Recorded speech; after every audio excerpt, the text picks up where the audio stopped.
आसनसोल के अफसाना निगार रियाज उत्कली का अफसाना तकमीलियत का अलमिया सामईन की खिदमत में पेश करती हूँ। और जब मैं ज़मीन पर गिरा तो बेसाख्ता मेरी चीख निकल गई। बनी आदम चीख सुनते ही बेतहाशा मेरे सीने को रौंदते हुए भागने लगे।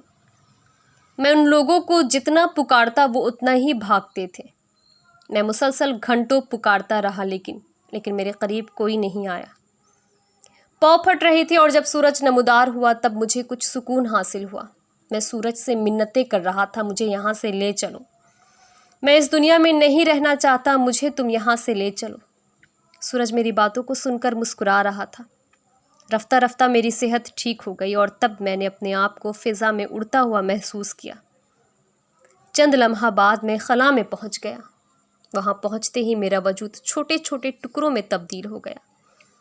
मैं उन टुकड़ों को यकजा करना चाहता था।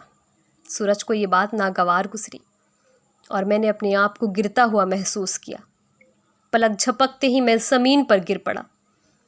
फिर कल की तरह बनी आदम मेरा सीना रौंदते हुए भागने लगे। मैं चीखने लगा, पुकारने लगा, सुनो सुनो मेरी बात तो सुनो, मैं किसी को तकलीफ़ नहीं दूंगा, मुझे अपने साथ ले चलो, मेरा जिस्म ज़ख्म से चूर चूर है, मैं मर जाऊंगा, मुझे बचा लो, मुझे बचा लो। मेरी सदा किसी ने नहीं सुनी।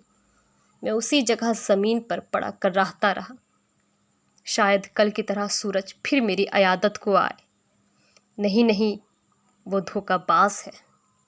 मुझे सहारा देकर मेरे जिस्म का टुकड़ा टुकड़ा कर दिया और जब मैं अपने टुकड़ों के पास सुलह करने को गया तो पागल कुत्ते की तरह मेरे ऊपर झपट पड़े। नहीं, मैं नहीं जाऊंगा, मैं इसी दुनिया में रहूंगा, लेकिन बनी आदम तो मेरे करीब नहीं आए। पता नहीं वो क्यों डरते हैं।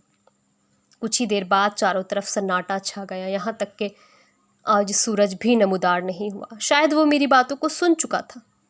नहीं, मैं तुम्हारे साथ जाऊंगा।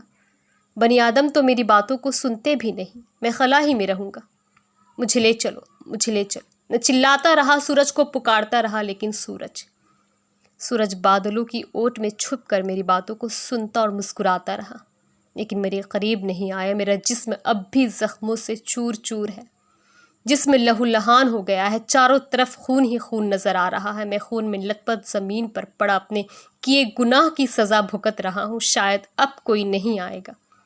नहीं, मेरी चीख हलक से निकलकर फ़िज़ा में गायब हो गई। मंज़र वही है, सिर्फ हालात बदल चुके।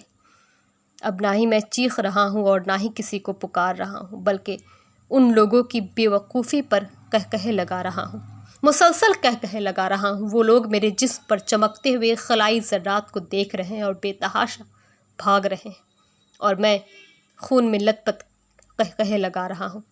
समझ में ये बात नहीं आ रही है कि मैं खुद पर कहकहे लगा रहा हूँ या लोगों पर।